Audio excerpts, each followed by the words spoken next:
अस्सलाम वालेकुम, welcome back to my channel Taraf Khan vlogs. I hope मेरी यूट्यूब फैमिली बिल्कुल ठीक ठाक होगी। अल्लाह का शुक्र है मैं भी बिल्कुल ठीक हूँ। And I am really very sorry कि 3 दिन से मैं अपना व्लॉग अपलोड नहीं कर पा रही, बट उसका एक जेन्युइन रीज़न है मेरे पास, एंड दैट इज़ कि मेरी तबीयत ठीक नहीं थी। अभी ये जितने भी क्लिप्स आप देख रहे हैं ये सारे तब के हैं जब मेरी तबीयत ठीक थी, बट उसके बाद मेरी तबीयत ख़राब हो गई, जिसकी वजह से ना मैं व्लॉग एडिट कर पाई और ना ही मैं अपलोड कर सकी। अच्छा जी, तो अभी मैं आई हुई हूँ अपनी बेटी को लेकर डेपिलेक्स पर, और मेरी बेटी की फरमाइश थी कि इस बार ईद पर उसको बाल डाई करवाने हैं। और मैं चाहती नहीं थी इसके बाल डाई करवाना, लेकिन आप लोग जानते हैं कि आजकल के बच्चों को इस तरह से फटाफट इनकार तो नहीं किया जाता। बच्चे को कन्विंस करना पड़ता है, कुछ उसकी माननी पड़ती है, कुछ अपनी मनवानी पड़ती है। और ये बच्चियों के शौक़ होते हैं, नेचुरल सी बात है कि टीन एज में बच्चियों को ये शौक़ होते ही होते हैं। तो खैर तरब ने मुझे काफ़ी ज़्यादा गूगल इमेजेस दिखाए कि मम्मा मुझे इस तरह का डाई करवाना है, इस तरह का डाई करवाना है, लेकिन मैंने नहीं माना। खैर फिर कुछ तरब ने मेरी मानी और कुछ मैंने तरब की मानी। तो मैंने तरब को कहा कि मैं आपका फुल हेयर डाई नहीं करवाऊंगी, मैं आपका बेस कलर करवा कर और नीचे बालियाज करवा दूंगी। बालियाज में ये होता है कि नीचे नीचे के बाल डाई होते हैं, और अगर डैमेज हो भी गए, जो कि ऑब्वियसली होते ही हैं डैमेज, क्योंकि कट डाउन करके बालियाज होता है, तो मैंने फिर ये सोचा था कि मैं जब इसका शौक़ पूरा हो जाएगा तो जहाँ जहाँ बालियाज हुआ हुआ है ना, वहाँ से मैं इसका हेयर कट करवा दूँगी।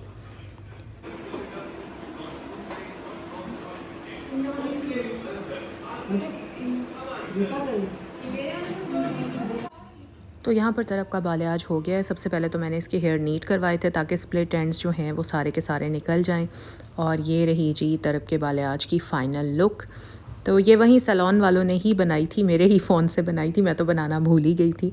सो ये मैं वही क्लिप यहाँ पर डाल रही हूँ। अच्छा, हेयर डाई करवाने के बाद ना फिर इसकी बहुत स्पेशल हेयर केयर भी करनी पड़ती है, जो टीन एज की बच्चियाँ नहीं कर सकती। और मेरी बेटी तो she is just 13 years old, तो ये बिल्कुल उस तरह से हेयर केयर नहीं कर सकती, क्योंकि प्रॉपर आपको मास्क यूज़ करने पड़ते हैं, कंडीशनर यूज़ करना पड़ता है, सीरम यूज़ करना पड़ता है। तो मेरा ख्याल है 13 years is too little for all these. सो मैं इसके हेयर डाई नहीं करवाना चाहती थी। खैर इनकार भी नहीं कर सकती थी, क्योंकि मैं चाहती थी कि मेरी बेटी मुझसे नाराज़ ना हो। सो उसका शौक़ भी मान लिया और मैंने अपनी बात भी पूरी करवा ली। अच्छा जी, तो फिर हो गई थी मेरी तबीयत ख़राब, और तबीयत कुछ इतनी ज़्यादा ख़राब हुई थी कि मैं फिर आ गई अपनी अम्मी अब्बू के घर, क्योंकि मुझे बहुत ही सवियर वर्टाइगो था और इतने ज़बरदस्त किस्म के चक्कर थे, आँखों के आगे अंधेरा एंड ऑल दैट। तो वो सब कुछ मुझसे वहाँ पर हैंडल नहीं हो रहा था।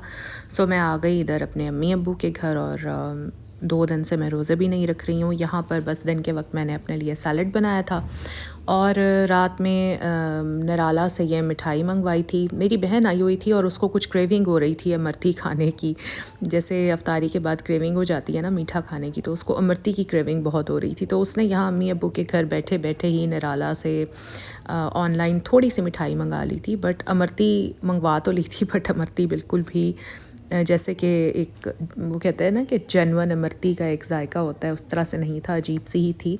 और अभी मैं देख रही थी ड्रामा दिल वाली गली, और दिल वाली गली देखते देखते पता नहीं क्यों बस मेरा दिल चाहा कि मुझे भी इस अमरती को चखना चाहिए, क्योंकि सारे खाने के बाद आपस में बात कर रहे थे कि नहीं अमरती मज़े की नहीं है, मज़े की नहीं है, इसमें ये मसला है, इसमें वो मसला है। तो उस वक्त मुझे बड़ी ऑफ़र कराई सब ने कि आप खा के तो देखें। मैंने कहा नहीं भाई, मुझे तो मिठाई खानी ही नहीं है। खैर यहाँ पर बस फिर मेरी बस हो गई, और मैंने पहले इमरती उठाकर टेस्ट की। अभी मैंने एक बाइट ही ली थी, तो वाकई इमरती बिल्कुल भी अच्छी नहीं थी। खैर फिर साथ में गुलाब जामुन रखी थी, तो मैंने वो उठाकर खा ली। तो जी यहाँ पर बस अभी मैं देख रही हूँ ड्रामा, और आप लोगों के साथ शेयर कर रही हूँ बहुत ही ज़बरदस्त विटामिन सी की टैबलेट। देखें, हम विटामिन सी सीरम्स अप्लाई करते हैं for our skin, but skin पर जब हम कोई चीज़ अप्लाई करते हैं उसका रिज़ल्ट उस तरह से नहीं आता जितना कि उसको खाने से आता है। ये मुझे मेरी डर्माटोलॉजिस्ट ने रेकमेंड किया हुआ है विटामिन सी सप्लीमेंट। ये डेली सिर्फ एक टैबलेट खानी होती है, और इससे ना सिर्फ हमारी स्किन अच्छी होती है, बेहतर होती है, और इसके साथ साथ ये हमारे इम्यून सिस्टम को भी बूस्ट करती है। तो अगर आप चाहते हैं कि आपका इम्यून सिस्टम स्ट्रॉन्ग हो, आपकी स्किन अच्छी रहे, तो इस टैबलेट को अपनी रूटीन में शामिल करें। अच्छा, इसमें ना सिर्फ विटामिन सी है बल्कि इसके अंदर जिंक भी है, और जिंक हमारे बालों के लिए बहुत मुफीद है। सो अगर आप चाहते हैं कि आपकी स्किन अच्छी हो, आपके बाल अच्छे हों, तो फिर आप इस टैबलेट को अपनी रूटीन में ज़रूर शामिल करें। अच्छा जी, तो बस अभी तो मैं अम्मी अब्बू की तरफ ही हूँ और मेरा फ़िलहाल कोई इरादा नहीं था कि मैं अम्मी अब्बू के घर से आपके लिए व्लॉग बनाऊँ, क्योंकि यहाँ पर मेरे करने के लिए कुछ होता ही नहीं है, कोई कुछ करने ही नहीं देता। थोड़ा सा मैं किचन में जाने लगती हूँ तो फ़ौरन भाभी बोल पड़ती हैं कि नहीं आपने नहीं करना, और थोड़ा सा मैं कुछ और किसी और काम की तरफ जाती हूँ तो फिर अम्मी कह देती हैं कि नहीं करना, रेस्ट करो रेस्ट करो। मुझे इतना ज़्यादा रेस्ट करने की आदत नहीं है, आप लोग जानते ही हैं, आपके साथ अपने व्लॉग्स में मैं अपनी रूटीन शेयर करती ही रहती हूँ, तो मैं वो बंदी हूँ ही नहीं।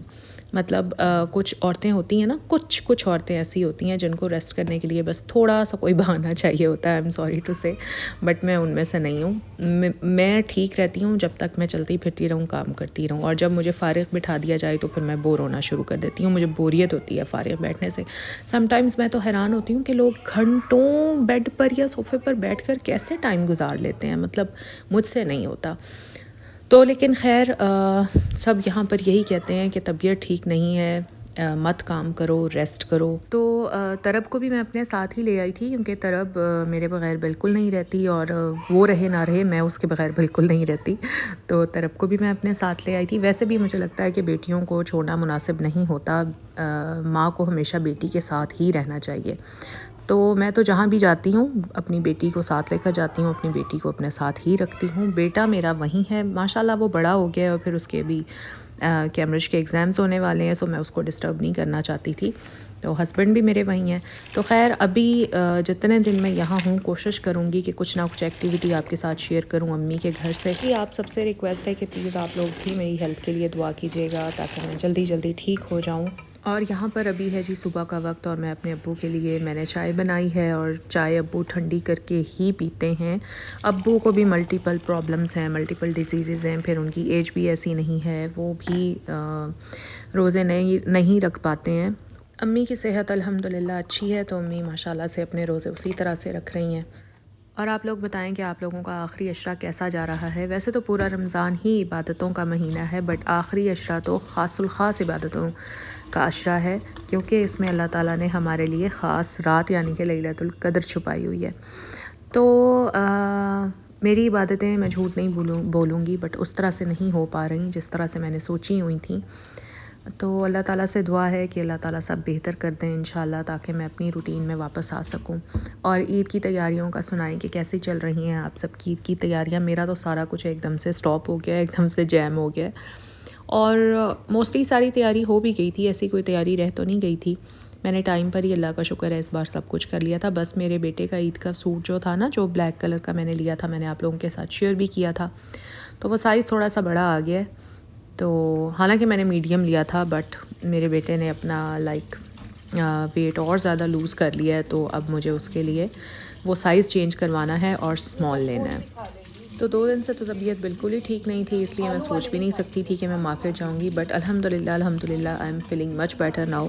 सो मैं सोच रही थी कि आज मैं भाभी को कहूँगी कि आप मुझे ले चलें, ताकि मैं अपने बेटे का सूट चेंज करवा लूँ, क्योंकि अभी भी मार्केट्स में आई थिंक इतना रश नहीं होगा, बट 1-2 दिन तक तो फिर एक्सट्रीम रश हो जाएगा, और फिर उस रश में बाज़ारों में घूमना फिरना, शॉपिंग करना, चीज़ें चेंज करवाना, फिर ये मेरे लिए बहुत बड़ा मसला हो जाएगा। अभी भी मैं काफ़ी एंक्शस हो रही हूँ कि पता नहीं वही सूट शॉप में उसका स्मॉल साइज़ होगा नहीं होगा। असल में मुझे उसी वक्त चेंज करवा लेना चाहिए था, बट मेरा घर जीवन मार्केट से इतनी दूर है कि मैं आपको क्या बताऊँ। तो जीवन मार्केट बस मेरा तभी जाना होता है जब मैंने अम्मी के घर आना होता है।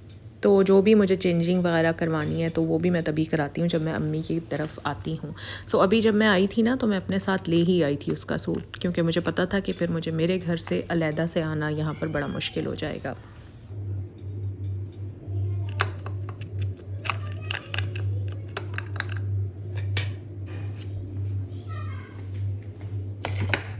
हर औरत को ना अपने घर की आदत होती है, जैसे मुझे अपने घर की आदत है, आप सबको अपने घर की आदत है। अम्मी के घर में जब भी आती हूँ तो मुझे तो अम्मी के घर में बर्तन ही नहीं मिलते। अम्मी के बर्तन शेल्फ़्स के अंदर रखे होते हैं, और किस शेल्फ़ में क्या पड़ा है मुझे बिल्कुल आइडिया नहीं होता। तो अभी बस दोपहर का वक्त था, तो मैं चाह रही थी कि मैं कुछ खा लूँ, तो शामी कबाब बने रखे होते हैं। मैंने 2 शामी निकाले, वो मैंने एयर फ्रायर में रखे हल्की सी ऑयलिंग करके, और साथ में मैं ले लूँगी थोड़े से कॉर्न्स, तो मुझे प्लेट ही नहीं मिल रही थी कि प्लेट्स कहाँ रखी होती हैं। सामने एक ये छोटी सी प्लेट रखी हुई थी, उसी में मैंने कबाब निकाल लिए। फिर बाद में मैंने अब्बू से पूछा कि अब्बू प्लेट्स कहाँ रखी होती हैं, क्योंकि भाभी उस वक्त नमाज़ पढ़ रही थी और अम्मी कुरान पाक पढ़ रही थी।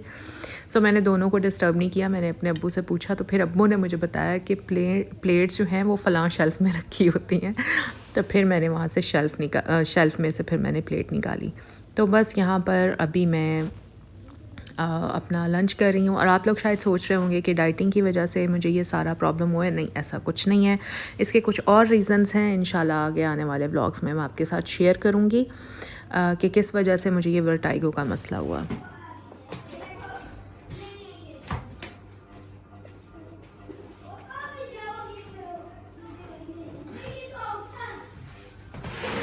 मुझे बिल्कुल भी आइडिया नहीं था कि मुझे कितने दिन अम्मी के घर रहना होगा और कितने कपड़े मुझे लेकर जाने चाहिए, क्योंकि आगे ईद भी आ रही है।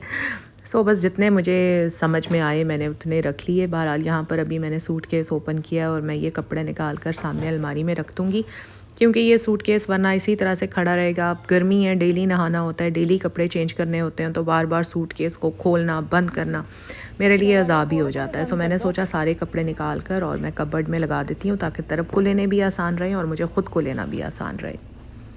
और जनाब अभी मैं, भाई, भाभी, हम तीनों और साथ में तरफ भी थी, हम चारों जा रहे हैं अलफता। कुछ चीज़ें मुझे लेनी थी, मुझे तरफ को शूज़ भी दिलवाने थे, भाभी ने भी कुछ चीज़ें लेनी थी। सो सबसे पहले तो हम गए अलफता, और अलफता में भाई बड़ा स्ट्रिक्टली मना होता है वीडियो बनाना। सो मैं नहीं बना सकी शॉपिंग करते हुए तो, बट यहाँ पर बैठ के मैंने थोड़ा सा क्लिप आप लोगों के लिए बना लिया था। उसके बाद बस हम अमान प्लाज़ा, जौहर टाउन वाले सब जानते होंगे अमान प्लाज़ा को, बहुत मशहूर जगह है ये वहाँ की। तो हम आए थे अमान प्लाज़ा, यहाँ से कुछ केक्स, क्रूसान, इस तरह की चीज़ें लेनी थी। तो बस जनाब यही मेरा आज का व्लॉग था, और कोशिश करूँगी कि आइंदा थोड़ा बड़ा व्लॉग बनाऊँ, क्योंकि आज का व्लॉग बहुत छोटा है, मुझे पता है। बहरहाल जी, अगर आज की एक्टिविटी, आज का व्लॉग अच्छा लगा है तो लाइक कीजिएगा, चैनल पर फर्स्ट टाइम आए तो सब्सक्राइब कीजिएगा, मेरी सेहत के लिए दुआ कीजिएगा, अपना ख्याल रखिए, दुआ में याद रखिए। अल्लाह हाफ़िज़।